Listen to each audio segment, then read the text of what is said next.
पहली जो आया मेरे सामने आई वो ये थी कि गम ना करो तुम ही कामयाब होगे अगर तुम मोमिन हो। और मैं हैरान रह गया कि मैं गमज़दा हालत में कुरान खोलता हूँ और पहली जो आयत आती है मेरे सामने वो ये है कि गम ना करो तुम ही कामयाब होगे अगर तुम मोमिन हो, as if Allah is giving me a message. वो मेरा पहला इंटरेक्शन था कुरान से, और कॉन्शियस इंटरेक्शन था, यानी कि शऊरी इंटरेक्शन। किसी ने जबरदस्ती डंडा मार के नहीं पढ़ाया था। जब दिल का दरवाजा खुला और वो चीज मेरे अंदर सराहत करती गई कि ये कुरान क्या कह रहा है, तो फिर मेरे अंदर नेक्स्ट क्वेश्चन था कि हु इज अ मोमिन। कुरान कह रहा है कि गम ना करो तुम कामयाब हो, तुम ही कामयाब हो अगर तुम मोमिन।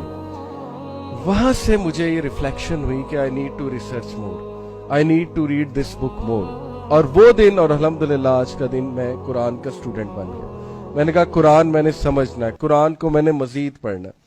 और फिर उस दिन के बाद मैंने एक रूटीन बनाने की कोशिश की, और अल्लाह के फजल से तकरीबन महीने बाद रमजान आ गया। और रमजान एक ऐसा मंथ है, आपको पता है कि उसमें हर कोई नमाजी बन जाता है। रमजान मुस्लिम जिन्हें हम कहते हैं, जो नहीं भी पढ़ता वो भी नमाज पढ़ना शुरू कर देता है। तो हम भी ऐसे ही थे।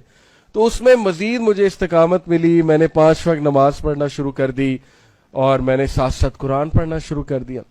अब जैसे जैसे मैं कुरान पढ़ता गया, मैं डेली एक टाइम रखता था असर से मगरिब के दरमियान, मुझे अभी तक याद है।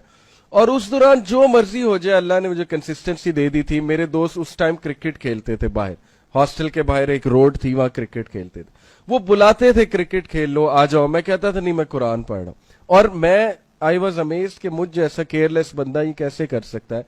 क्या कुरान ने मुझे इतना छू लिया है मेरे दिल को कि मैं क्रिकेट छोड़ रहा हूं कुरान के लिए। हालांकि मैं तो क्रिकेट डाई हार्ड फैन था तब, अब भी कभी कभी देख लेते हैं, लेकिन उस टाइम पे तो मैं बहुत ही डाई हार्ड फैन था और टीम में भी था। तो वो बड़ा हैरान होते थे कि इसको हुआ क्या है कि इस टाइम पे तो क्रिकेट सब खेलते हैं, तो ये पता नहीं क्या कर रहा है।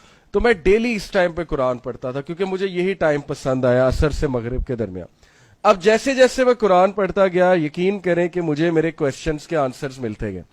और मुझे कुछ नहीं पता था फिरके क्या होते हैं, मुझे कुछ नहीं पता था ये क्या है सब कुछ, ट्रांसलेशन कौन सी अच्छी है। मैंने ना किसी से पूछा कि भाई फिरका वारियत बड़ी है, कौन सी ट्रांसलेशन पढ़ूं, ना मैंने इस चीज की फिक्र की कि तफसीर कौन सी पढ़ूं। मुझे तो पता नहीं था तफसीर होता क्या है। मैंने तो बस एक केयरलेस बॉय की तरह कुरान उठाया और मैंने रैंडम उसकी ट्रांसलेशन शुरू से पढ़ना शुरू कर दी। ये बाद में जैसे जैसे आहिस्ता आहिस्ता मुझे अपॉर्चुनिटीज मिली, लोगों ने, जाहिर है कि मुझसे दोस्ती हुई कुछ लोग की, उन्होंने उलमा से मिलवाया, फिर इंटरेस्ट मजीद बिल्ड हुआ, फिर मेरे सामने एक और डोमेन खुली, फिर मुझे फिरके वारियत का भी पता लगा कि ये भी कोई साइंस है, ये भी कोई चीज है, ये भी कुछ नाम बने हुए हैं लोगों के, वगैरह वगैरह, ये सारी चीजें। तो आहिस्ता आहिस्ता मेरी ये जर्नी जैसे जैसे बढ़ती गई, कुरान के साथ ताल्लुक मजीद अल्हम्दुलिल्लाह मजबूत होता गया, until I met a scholar doctor Anas Nazar, जिन्होंने पहली बार मुझे बताया उसूल तफसीर क्या होता है और कुरान की तफसीर का मतलब क्या है।